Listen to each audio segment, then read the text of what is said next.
Bienvenue à notre post-it. Est-ce que tu te sens découragé aujourd'hui? Est-ce que tu penses qu'il n'y a personne qui s'y soucie de toi?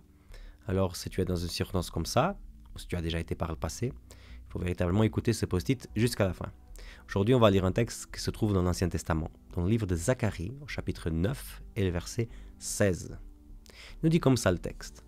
En ce temps-là, le Seigneur Dieu sauvera son peuple comme un berger sauve son troupeau.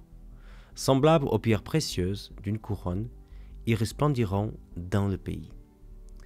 Le berger et le troupeau, c'est en fait une image très forte dans toute la Bible.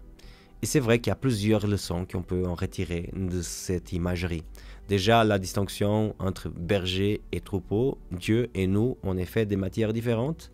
Il y a un qui est supérieur qui est là pour guider, et nous, on est là pour suivre. Mais c'est pas exactement ça que souvent on veut expliquer avec la parabole du berger, quand je dis parabole dans le sens large, et des moutons. C'est aussi d'autres choses beaucoup plus importantes pour notre vie spirituelle qui se trouvent dans cette image du berger et du troupeau. La première, c'est la question de l'amour du berger pour le troupeau. En Mésopotamie, c'était connu cette image. Le berger qui passait tellement de temps seul, dans les montagnes, dans les campagnes, avec ses bergers, qui commençait à avoir des vrais sentiments d'amour par ses animaux. Dieu, il est comme ça, pas parce qu'il a passé beaucoup de temps avec nous, et parce qu'on était un peu un remède pour sa solitude, mais parce qu'il nous a créés et il nous aime véritablement d'un amour gigantesque. Mais deuxièmement, l'image du berger et de la brebis ou du troupeau. C'est une image qui montre jusqu'à quel point le berger il a la capacité de sauver le mouton. Parce que oui, si un mouton tombe dans un trou ou il se trouve dans une falaise, c'est pas seul ou avec l'aide d'un autre mouton qui va se sauver.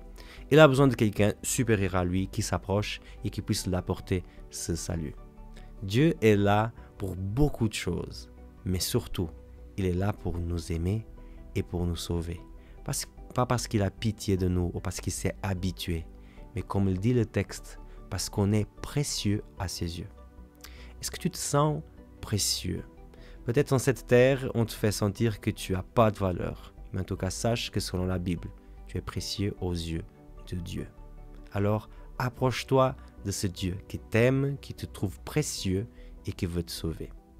Moi, je m'appelle Samuel Cunha et c'était le post-it aujourd'hui.